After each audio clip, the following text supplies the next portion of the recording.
This channel is supported by Truefire. Well, what is this all about then? It's the Truefire Summer Music Festival.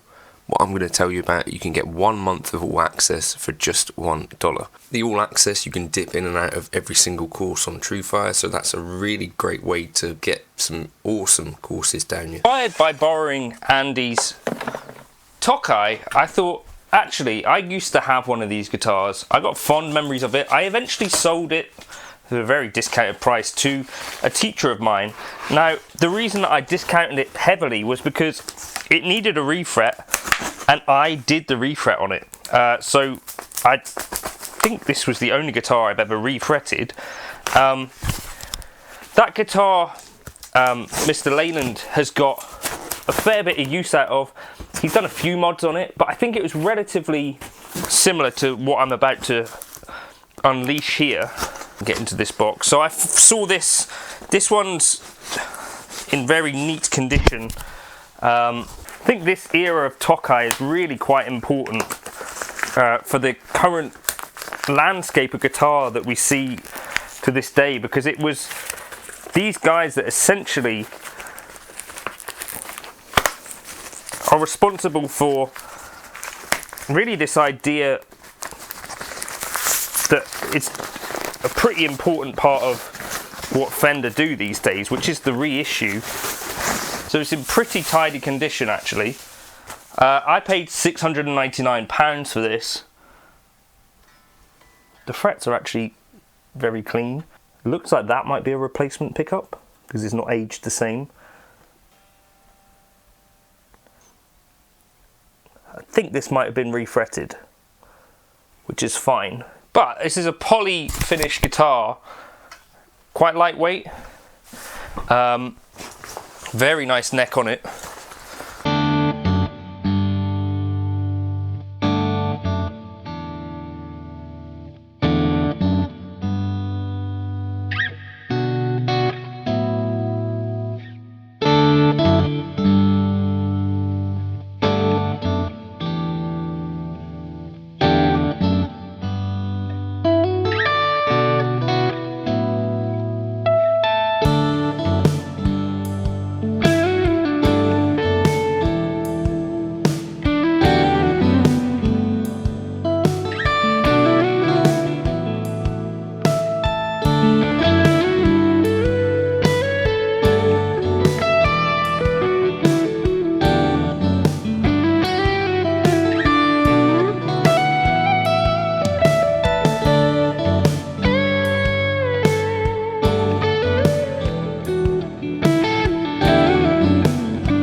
Trem here. Now I want to ask the question, I guess, like, is it worth grabbing an old Tokai? I don't think that's the original switch either.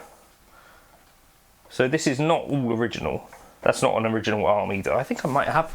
So I definitely need to sit on this purchase for a bit, you know, not literally, but metaphorically.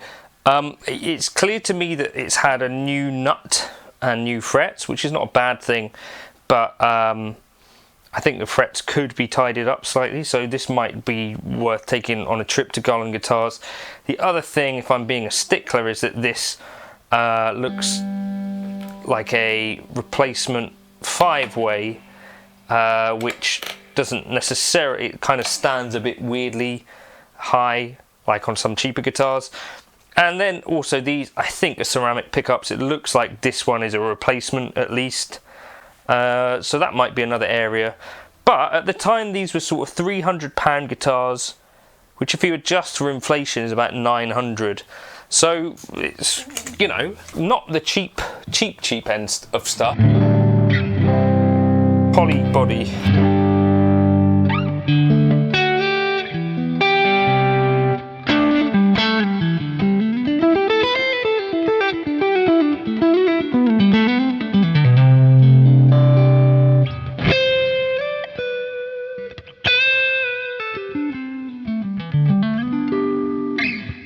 I've lubricated the fretboard with some Montys fretboard conditioner, just to get some moisture and lubrication in there. There's a sock that I've used to apply it, as all the great luthiers do.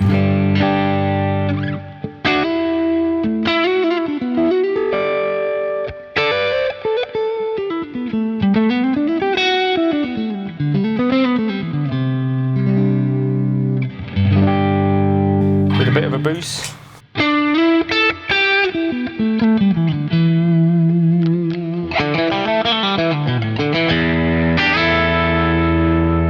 The trem is too stiff as it's set up. I think I can see 5 springs in there.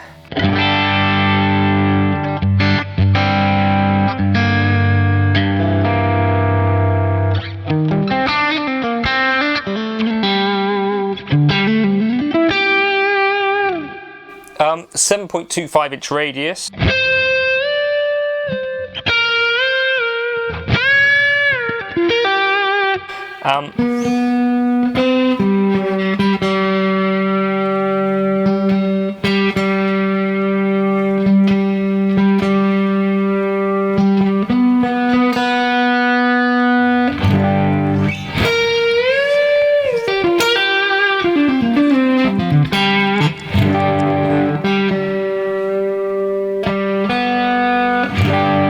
I don't think these tuners have the best stability in the world.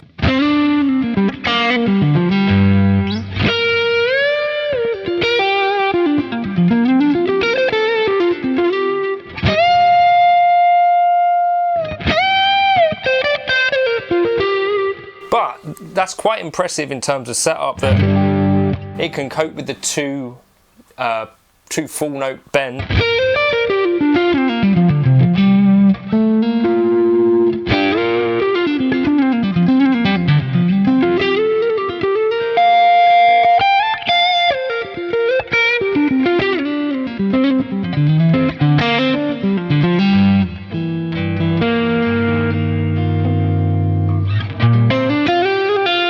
So I sold my original Goldstar, which I think was a little bit older than this one, according to the serial number. But this one's in better condition, and I think whoever did this fret job has done a slightly better job than I would have done on mine. It's got the original saddles on it, which say Final Pro spec, not the original 5-way switch. So I don't know, I might replace some bits and pieces on it. I don't know whether the pickups, to me, they're not bad at all, but could those be improved? Probably. But a perfectly decent guitar, and, you know, vintage 40-year-old guitar for, you know, less than £1,000, substantially less than £1,000. I think that's pretty impressive, and I can see why people rave about these. I love the neck shape. It's just perfect in so many ways. Yeah, I can see why people would rave about these, and I'm definitely someone who would. In terms of, so this is the tele of Andy's that kind of got me back into the Tokai, like the old vintage Tokai sort of game. This is what? This is 222212. 216-947. So I think possibly similar sort of era. Certainly, like, I would say kind of the golden era of Tokai, even though these are not their, you know, top of the range nitro models. You know, if you can find one of these, I think you're getting an awful lot of guitar for your money, and you can see why Fender was sort of nudged into the direction of, you know, you should be building some of these classics designs again. I think there's so much beauty in these particular guitars, and you can see, yeah, a lot of guitar for your money.